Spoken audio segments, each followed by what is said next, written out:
fans.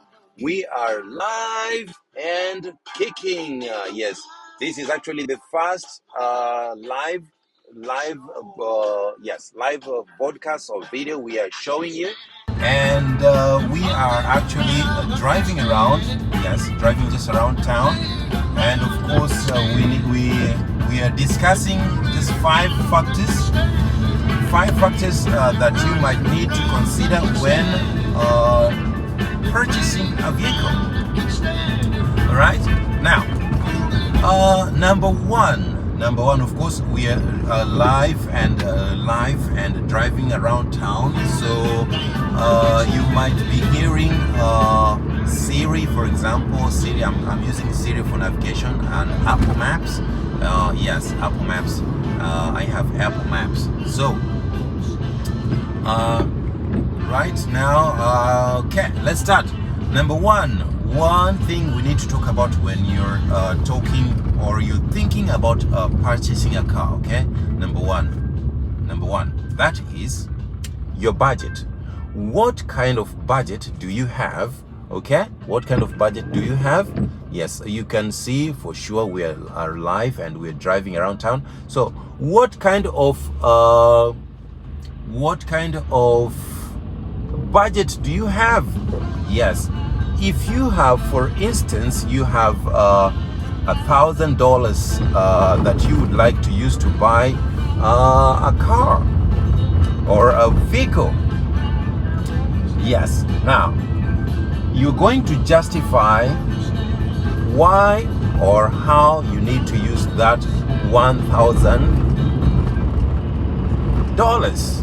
Okay, now you're going to have to justify it to yourself, and in some instance to your family, and yes, most importantly is to yourself, because one, when you purchase a vehicle, yes, when you purchase a vehicle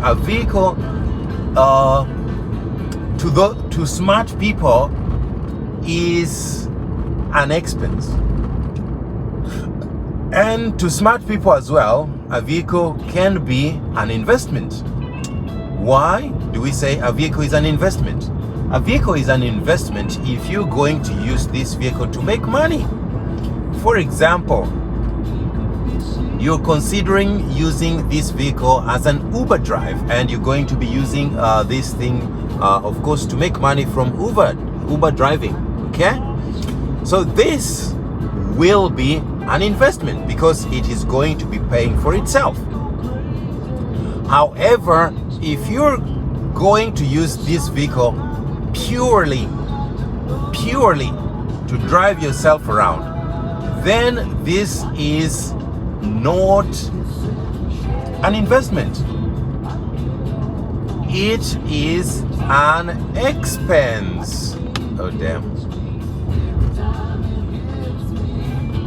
It is an expense. You're going to be using this car to basically just haul yourself around.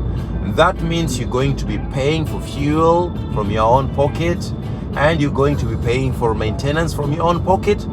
So you need to be careful, or you need to think these things through. Yes, for example, right about now around the globe, the oil prices are very, very, very high. So you need to be thinking like, oh, do you have extra income that is going to actually sustain your lifestyle, the lifestyle that now you have a car. You need, if you want to go shopping, you need to drive yourself around.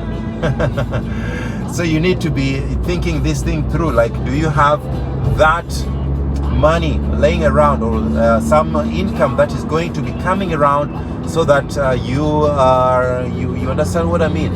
Yes, so that you are able to support the lifestyle. That is something you need to be considering. Okay, moving on. Point number 2. Costs of maintenance. Is it going to be cheaper to maintain? For example, we're talking of a Bugatti, or are we talking of a Honda Civic? Okay, you know, Japanese cars have established themselves that they are okay. We're going to go through a tunnel here, so that tunnel we might experience some some network disruption, but we're hoping this is not going to affect the drive, okay? Or we're not expecting this to be a hurdle at all. So let's hope that it is going to be as smooth on the network side. Okay, the network is going to be playing just along, so we'll keep it like that. So let's move it. Yes, so we were speaking about cost of maintenance. Are we talking about a Bugatti Veyron? Are we talking about a Honda Civic? You know, just one oil change for a Bugatti might cost you in the regions of $10,000, $20,000. Yes, Bugatti Veyron, because that thing costs $1 million. So if someone is ready to purchase the Bugatti at $1 million, the maintenance cost of about $20,000 is peanuts, right? But if you purchase a Honda Civic for what, $18,000, maintaining that car is one maintenance is about what, $200, $300 one maintenance. So that is affordable. So you need to be considering these factors, okay? Yes, cost of maintenance. And again, okay, now point number 3, resale value. Yes, resale value. This is really important when you're purchasing a car. You need to be considering, like, how is it going to be depreciating? Is it going to be like, you know, you purchase this thing for your ride or your vehicle, you purchase it for what, 20,000, and after 1 year or 2 years or 5 years it's worth what, $1,000? That depreciation rate is too high. Yes, in 5 years you are not going to be having a lot of money left around. So that is a factor you need to be considering, okay? And again, you also need to be considering, like, how much money okay, you need to be using to yes, like the use case. Are you going to be carrying 7 passengers? Are you going to be carrying a big family? If you're going to be carrying a big family, then of course you need to purchase a big vehicle. But if you just you know, carrying one passenger every day, then you do not need a big vehicle like a van. You just need a normal sedan where you just need to be carrying 1 or 2 passengers, and that's it. So that is my point number 3. And point number 4, of course, is the brand of the vehicle. Yes, brand. Apparently, the brand of the vehicle is important when making these kinds of decisions. For example, a Japanese car, for example, they have a reputation for low maintenance, and some brands, for example, Lexus is prestigious, is considered luxury, okay? It's considered luxuries in some countries. So when you're purchasing a car like Lexus, then you definitely need to be considering. You need to be considering these factors, okay? However, if you are someone who, you know, who don't care, then you just purchase something that makes you feel right, something that makes you feel, you know, happy in that instant, in that moment. You feel happy. So you understand what I mean? Yes. And then absolutely we are going to be doing this kind of shows very often, each and very soon again.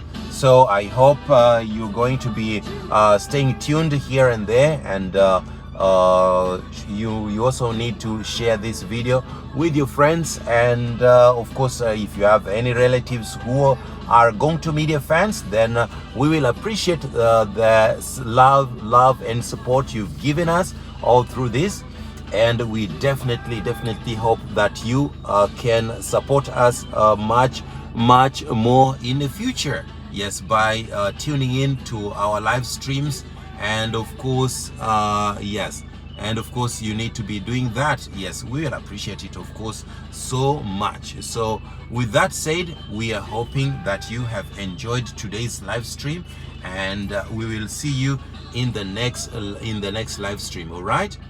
Yes, so let's move it, and we shall be ending this live stream in a few minutes. And just before we end it, we're going to be reminding you, today we talked about 5 factors that you might need to consider when purchasing your next vehicle. And that is, number 1, the budget, of course, comes top on the list. And number 2, the costs of maintenance. Yes, that is number 2. And of course, moving along, you need to consider number 3. That is we have a traffic situation here, and it is not pretty. A traffic situation that is not pretty. So we're going, okay, yeah, that was a traffic light. Oh my god, we have so many buses moving people, I do not know to where. And you can see there's so much multiple buses, and of course it seems that that is cleared and we are good to go. That is beautiful. Yes, okay, let's keep it moving. And of course you can see so many nice things along my way here, and just move. Yeah, we're not breaking any rules. Of course, we're just driving normal traffic or normal speed, and we will be doing this quite a lot. So if you can see a bike, or that is an electric bike right about there, and yes, that is something. Okay, let's move it along. So keep it up. So I hope you guys shall continue tuning in and sharing these videos often. So that should be the end of this video for today, and we hope you enjoyed this. Thank you so much for watching, and see you again in the next video.